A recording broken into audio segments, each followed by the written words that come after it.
द्वारिका यादव के स्वर में टीसी म्यूजिक पर सुनिए मन बोधना।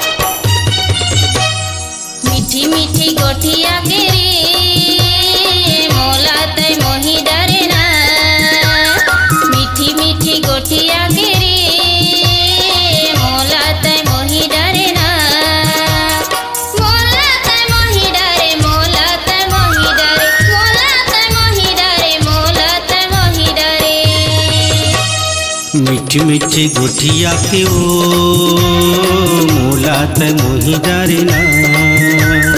मीठी मीठी गोठिया के ओ मोला त मोही डरना। मोला त मोही डर, मोला त मोही डर, मोला त मोही डर, मोला त मोही डरे। मीठी मीठी गोठिया के रे मोला त मोही डरना। मीठी मीठी गोठिया के ओ मोला त मोही डरना।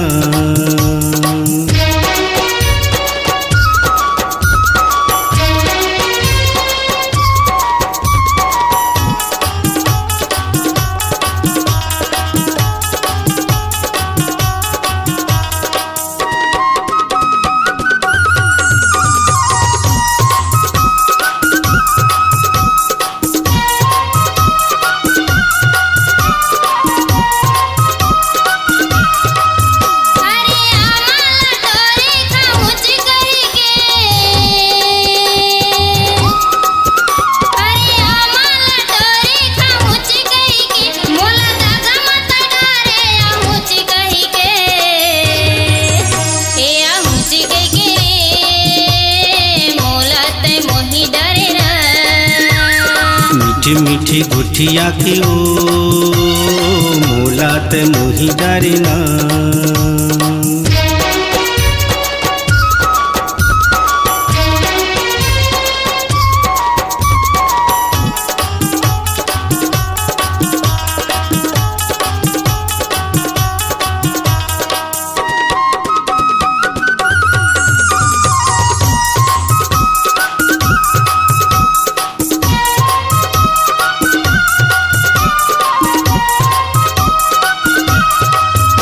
अरे माटी के घैला फोरे में फुटही।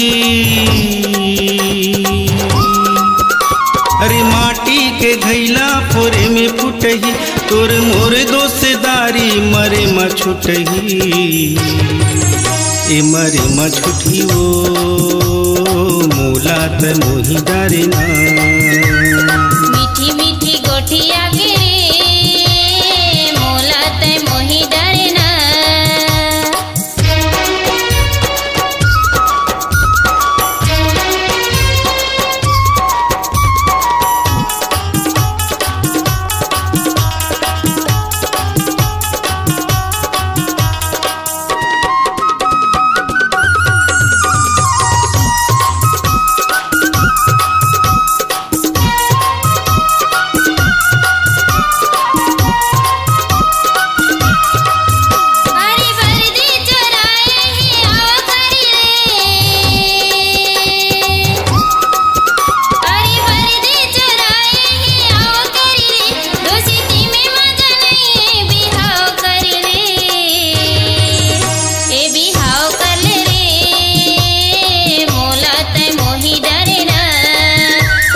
मीठी मीठी गोठिया के ओ मोला त मोही डरना।